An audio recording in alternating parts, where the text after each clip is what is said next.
Hi friends, Swapna Khushboo चॅनलमध्ये तुम्हा सर्वांचे स्वागत आहे.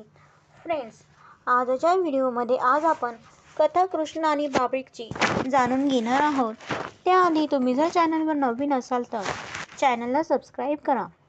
बाबरिक हा भीमाचा नातू आणि घटोत्कचाचा मुलगा, राक्षस वंशज असूनही महादेवांचा लाडका भक्त. त्याने घोर तपश्चर्या करून महादेवाला प्रसन्न करून घेतले होते व महादेवाने त्याला वरदान दिले होते की जेथे अन्याय होईल व जे कमजोर आहेत त्यांच्यासाठी तू लढशील. मी तुला एक धनुष्यबाण देतो व त्याला फक्त 3 बाण देतो, कारण 4थ्या बाणाची तुला गरजच भासणार नाही. आणि हे सगळे श्रीकृष्णाला माहीत होते.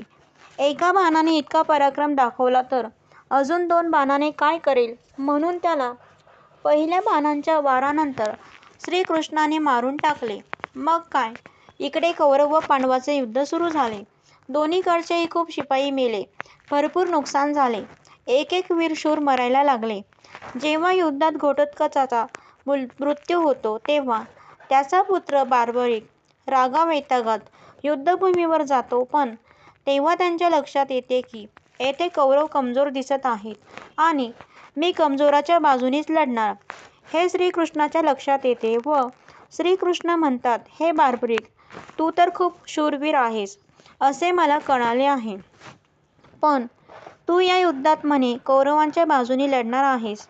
तू या युद्धात नक्की भाग घे, पण कौरवांच्या बाजूने नाही तर सत्याच्या बाजूने लढ.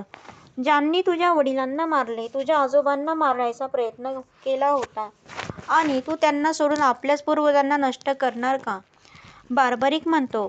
श्रीकृष्णाला सगळे चित्र डोळ्यासमोर दिसते की ज्या बाजूने हा लढणार तोच जिंकणार. म्हणून श्रीकृष्ण म्हणतात, ठीक आहे, तुझी मर्जी, पण त्याआधी मला तुझ्या शूरतेचा एक नमुना तरी दाखव. मला बघायचं आहे, तू खरंच वीर आहेस की अशाच गप्पा मारत आहेस. जर तू खरंच वीर आहेस तर तुझ्या एकाच बाणाने समोर दिसणाऱ्या झाडांचे सगळे पाने भेदून काढ.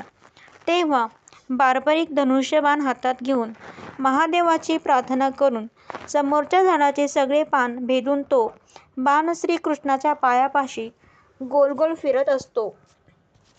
बार्बरिक म्हणतो, हे श्रीकृष्णा, तुम्ही तुमचे पाय बाजूला घ्याल काय, कारण तुमच्या पायाखाली या झाडाचे एक पान शिल्लक आहे.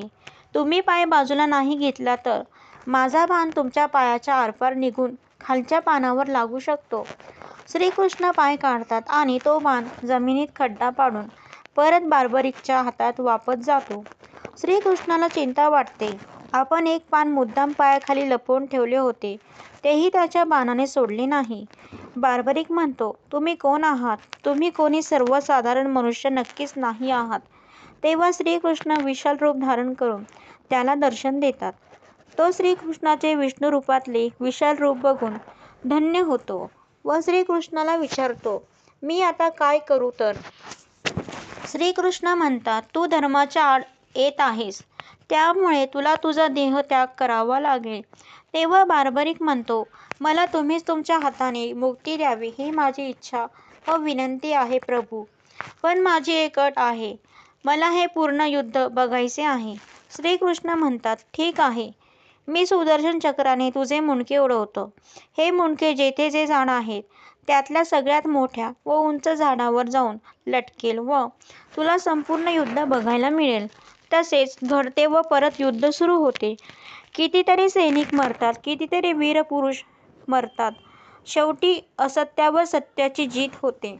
युद्ध संपते, कौरव हारतात, पांडव जिंकतात. हे सगळे झाल्यावर श्रीकृष्ण पांडवांना घेऊन बार्बरिक जवळ जातात व विचारतात, पाहिलेस का हे सगळे युद्ध? तुला या युद्धात काय दिसले? तेव्हा तो म्हणतो, फक्त श्रीकृष्ण आणि त्याचे सुदर्शन चक्र दिसले, कारण खरं युद्ध हे दोघेच लढत होते. बाकी सगळा डोळ्यांचा खेळ होता. हे सगळे ऐकून आश्चर्य होतात व तो म्हणतो, प्रभू, आता मला मुक्ती हवी आहे. पण बार्बरिकची आई श्रीकृष्णाला म्हणते की माझा पुत्र मला हवा आहे. तेव्हा श्रीकृष्ण त्याचे धड व मुंडके जोडतात.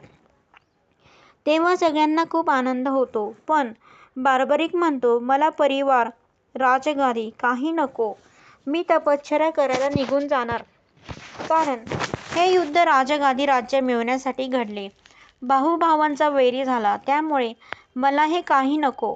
तो म्हणतो, हे श्रीकृष्णा, मी कुठेही गेलो तरी तुझ्या नावाने ओळखल्या जावे इतकीच माझी इच्छा आहे. मग श्रीकृष्ण म्हणतात की आजपासून तुझे नाव खाटूश्याम या माझ्या नावाने ओळखले जाईल. बार्बरिक म्हणतो, मी धन्य झालो प्रभू. असे म्हणून तो सगळ्यापासून लांब तपश्चर्या करायला निघून गेला. आज त्यांचे राजस्थानमध्ये खाटूश्याम नावाचे मंदिर आहे व तिकडे त्यांना खूप मानतात. अशी ही कृष्णा बार्बरची कथा समाप्त होत आहे. तर फ्रेंड, कसा वाटला माझा व्हिडिओ? तुम्हाला जर माझा व्हिडिओ आवडला असेल तर लाईक करा, शेअर करा, सबस्क्राईब करा. पुन्हा भेटू एका नवीन व्हिडिओसोबत. तोपर्यंत बाय.